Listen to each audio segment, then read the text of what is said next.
Welcome to Keto Meals and Recipes.com. Today we'll be making a keto key lime cheesecake with a crust. This cheesecake can also be made without a crust.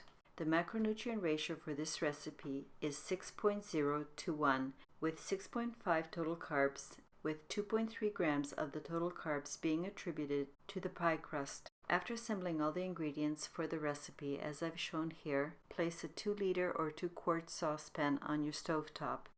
Add and then combine the lime juice, water, gelatin powder. Stir right away so that you blend the gelatin into the liquid. And then just set it aside for 5 minutes. After 5 minutes, add the slightly beaten eggs, the lime zest, and the sweetener. Turn your stovetop element to low.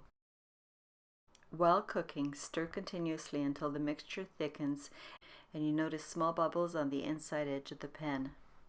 This may take about 8 to 10 minutes. However, if you notice that your liquid is starting to heat up too quickly and you're getting larger bubbles, immediately reduce your heat and continue stirring.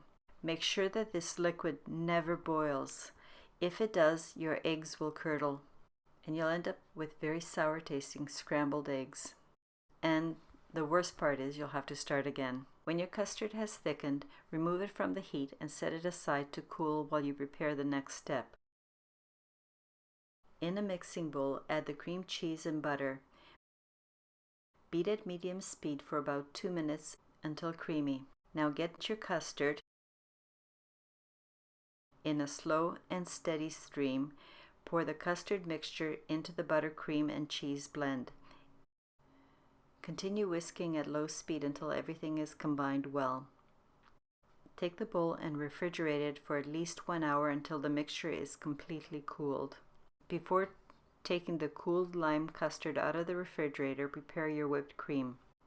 In a chilled bowl, add the heavy whipping cream and whip at high speed until stiff peaks form. Then add the heavy whipping cream into the bowl with the lime custard and fold in. I prepared a crust ahead of time. A separate video will be available for that crust. After your crust is completely cooled, pour this mixture into a prepared parchment-lined springform pan. As I stated earlier, you don't have to use a crust. This cheesecake will be firm enough to cut without a crust. Run a knife or spatula through the mixture a couple times to get rid of all the air bubbles and tap it on the counter. Put the key lime cheesecake back into the refrigerator for at least 3 hours. This will allow the cheesecake to set firmly. To decorate a cheesecake, I made another batch of whipped cream. Whether you choose to sweeten it or not is up to you. To make the whipped cream, I put 1 cup of heavy whipping cream into my bowl and whipped at high speed until stiff peak stage. I then used my prepared piping bag, which I had placed the star tip inside. To make it easier to put the whipped cream into my bag, I used a tall glass as shown. Twist and hold the top firmly and then squeeze the air out of the piping bag. I would suggest that you perhaps practice a few times to get the hang of making the shells. To make a shell, I squeeze out a small base, and then while applying constant pressure, I move the nozzle forward slightly and then over the base and down the side of the base.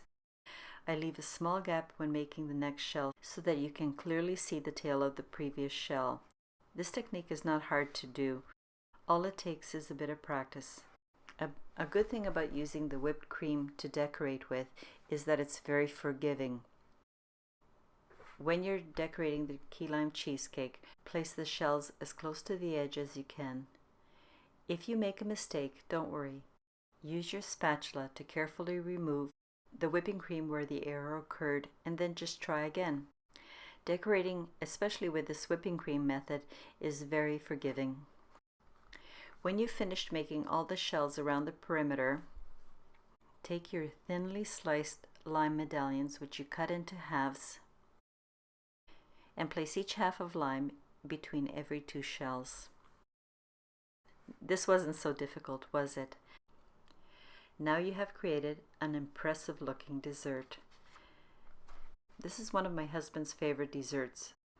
Using the prepared truffle chocolate liquid mixture, I added a central decoration to express how much he means to us on Father's Day. I hope you enjoy this key lime cheesecake. See you next time, and thank you for watching. By the way, let me know if you've made this for your dad. To all the dads and dads-to-be, happy Father's Day. The description below has the link to my blog, which you will find the written recipe.